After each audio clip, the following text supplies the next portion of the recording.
মুসলিম তোষণ করেই উনি সরকারে এসছে এবং সরকার চালিয়ে যাচ্ছে। যে বাড়িতে বসে নামাজ পড়ো, রেড রোডে গিয়ে নামাজ পড়ার দরকার কি আছে? এই জ্ঞানটা কি খালি হিন্দুদের জন্য? অবশ্যই ভয় পায়, তোষণ করে, এবং উনিও ওদের সাথে তো রাস্তায় নেমে নামাজ পড়তে না। মমতা বন্দ্যোপাধ্যায় বলেছে উনি হিন্দু, এটা যে মানতেই হবে এরকম কোনো বিষয় নেই। আজকের দিনে মানুষ ঘুরে দাঁড়াচ্ছে, তৃণমূলের দিক থেকে সাধারণ হিন্দুরা মুখ ফিরিয়ে নিচ্ছে।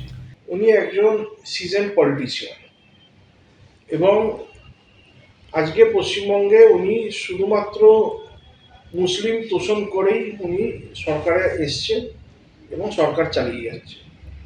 মুসলিমরা ওনার প্রাইমারি ভোট ব্যাংক এবং উনিও ওনার কাজ দিয়ে এবং ব্যবহার দিয়ে দিনের পর দিন আচরণ দিয়ে এটা বুঝিয়ে দিচ্ছেন যে উনি মুসলিমদের প্রতি ওনার যে প্রীতি সেটা ওনার মনে হচ্ছে অন্তর থেকেই আছে।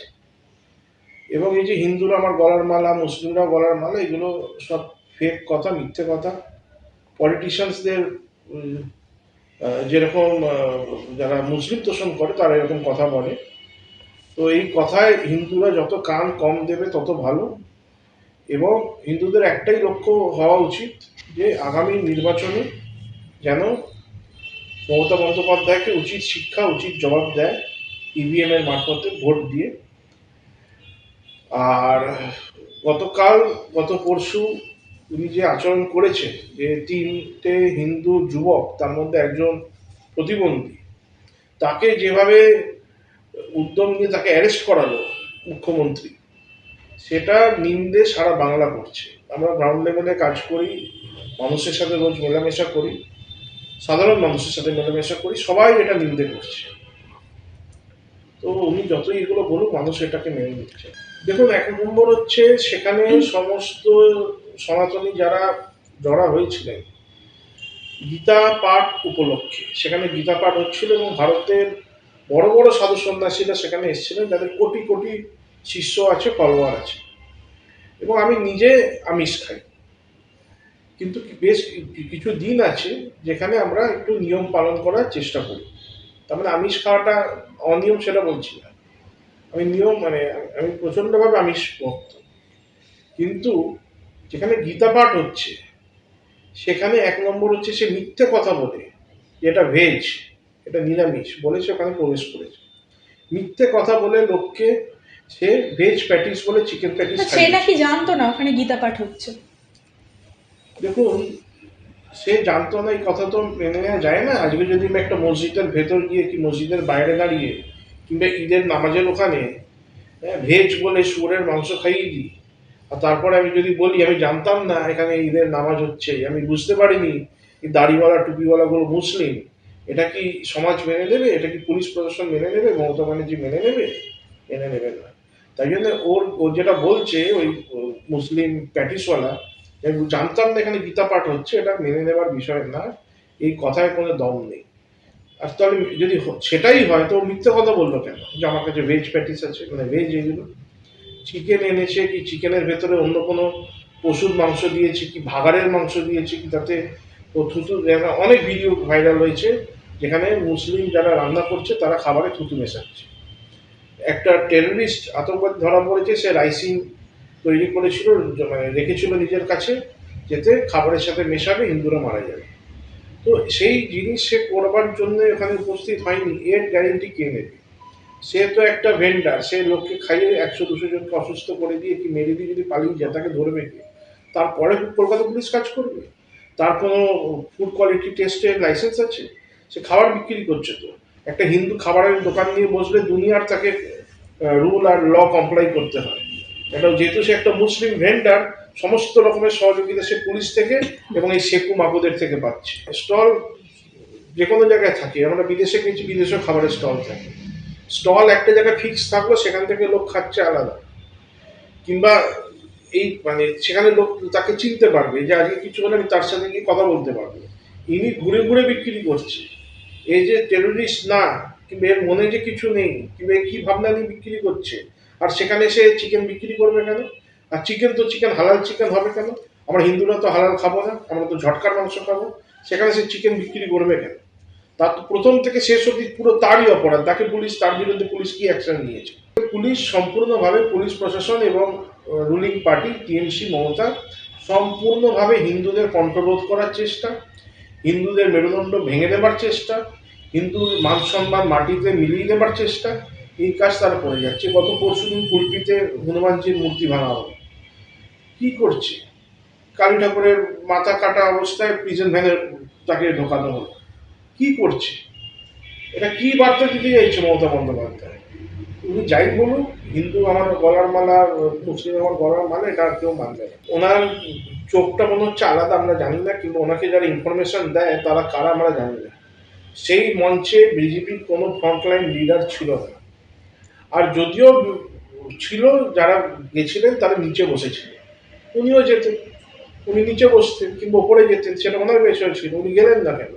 সেটা হিন্দুদের একটা জনসভা, হিন্দু ধার্মিক সভা বলে উনি যাননি। কেননা ওনার যে মুসলিম ভোট ব্যাংক, ওনার একটা ধারণা যে মুসলিম ভোট ব্যাংক এফেক্টেড হবে। আর এই জ্ঞানটা তো উনি মোল্লাদের দিতে পারে যে বাড়িতে বসে নামাজ পড়ো, রেড রোডে গিয়ে নামাজ পড়ার দরকার কি আছে? এই জ্ঞানটা কি খালি হিন্দুদের জন্য? উনি সেটা ব্রিগেডে রেড রোডে যখন রাস্তা ব্লক করে, কলকাতার একশো এক রাস্তা ব্লক করে শুক্রবার নামাজ পড়ে, সেই লেকচারটা তো উনি তাদেরকে দিতে পারে। সেখানে লেকচার দিতে গেলে থাবড়ে ওরা সোজা করে দেবে। এটা মমতা বন্দ্যোপাধ্যায় জানে যে হিন্দুর এই ক্ষমতা ধরবে, সিএমটা সোজা হয়ে যাবে। অবশ্যই ভয় পায়, তোষণ করে, এবং উনিও ওদের সাথে তো রাস্তায় নেমে নামাজ পড়তে নামে। সেটা উনি ঘরে বসে করতে পারে। উনি রাস্তায় নামছে কেন? উনি বলতে পারে না যে তোমরা রাস্তায় নামবে না, রাস্তা বন্ধ করবে না? হিন্দুদের বেলায় যত ওনার কুটকুটানি, যত আইন দেখাবেন উনি। বেশিরভাগ যারা এখানে মুসলিম আছে তারা কোনো না কোনো সময় হিন্দু ছিল। তো মমতা বন্দ্যোপাধ্যায়ের নামে মমতা বন্দ্যোপাধ্যায় বলেছে উনি হিন্দু, এটা যে মানতেই হবে এরকম কোনো বিষয় নেই। আজকে মমতা বন্দ্যোপাধ্যায় আছে, কালকে হয়তো উনি নাম পরিবর্তন করে প্রকাশ্যে মুসলিম হয়ে যাবে। তো এটার কোনো গ্যারেন্টি নেই যে মমতা বন্দ্যোপাধ্যায়ের নাম মমতা বন্দ্যোপাধ্যায় ব্রাহ্মণ বলে সে যে হিন্দুই, তার কোনো গ্যারেন্টি নেই। অনেক স্ট্র্যাটেজি চলে। যতজন আপনি মুসলিম দেখছেন তাদের 2 জেনারেশন, 3 জেনারেশন, 4 জেনারেশন আগে তারা সব হিন্দুই ছিল। তারা আজকের দিনে মুসলিম, আগামী দিনে হয়তো আবার হিন্দু হতে পারে তার মধ্যে কেউ। তো মমতা বন্দ্যোপাধ্যায় যে খালি ওই ব্যানার্জি সারনেম বলে উনি ব্রাহ্মণ হিন্দু, এটা বলা ঠিক নয়। দেখুন, গীতা পাঠ তো আমার যতদূর মনে হয় 7ই ডিসেম্বর হয়েছে, আর 7ই ডিসেম্বর, আর উনি বাবরি মসজিদের শিলান্যাসটা করেছে 6ই ডিসেম্বর। 6ই ডিসেম্বর আমাদের ভারতবর্ষের একটা ঐতিহাসিক দিন। শৌর্য দিবস ছিল। শৌর্য দিবস পালন করি আমরা হিন্দুরা। তার কারণ আমাদের যে দেশের ওপর যারা তোষণ করেছে, আক্রমণ করেছে, আমাদের হাজার হাজার মন্দির ভেঙেছে, লক্ষ লক্ষ হিন্দু হত্যা করেছে যারা, সেই বাবরের স্থাপিত আমাদের রামলালার মন্দির ভেঙে যে মসজিদ তৈরি করা হয়েছিল, কি ঢাঁচা তৈরি করা হয়েছিল, সেটা কর সেবকরা সেদিনকে 6ই ডিসেম্বর ভেঙে ফেলেছিল। তাই জন্য সেটাকে আমরা শৌর্য দিবস হিসেবে পালন করি। এবং হুমায়ুন কবির সেই দিনকেই আরেকটা বাবরি মসজিদ তৈরির শিলান্যাস করল। এর দুটো কারণ: এক, উনি বাবরের যে মেমোরি সেটাকে জিয়ে রাখতে চায়, মুসলিমদের মধ্যেও জিয়ে রাখতে চায়, যাতে তারা বাবরকে আরো অনুসরণ করে, বাবরের মতো মোগলদের মতো যেন আচার আচরণ করে। আর এবং হিন্দুদের মধ্যেও জিয়ে রাখতে চায়, যাতে হিন্দুদের সেই স্মরণটা থাকে, হিন্দুরা খুঁজে বের করবে বাবর কি করেছিল। বাবরের ছেলের নামই তো হুমায়ুন ছিল, সেই হুমায়ুনই তো করছে, বাবরের ছেলের নামও হুমায়ুন ছিল। উনি হয়তো নিজেকে রিলেট করছে সেই বাবরের সাথে, তাই জন্য করছে। বহিষ্কার করা এটা সম্পূর্ণভাবে একটা মমতা বন্দ্যোপাধ্যায়, হুমায়ুন কবির এবং টিএমসির একটা স্ট্র্যাটেজি, মুসলিম ভোট ব্যাংক আর হিন্দু ভোট ব্যাংককে মাথায় রেখে। যে হুমায়ুন যদি টিএমসিতে থেকে যদি বাবরি মসজিদের ডাক দেয়, তাহলে টিএমসির যে হিন্দু ভোট ব্যাংক আছে সেটা এফেক্টেড হবে।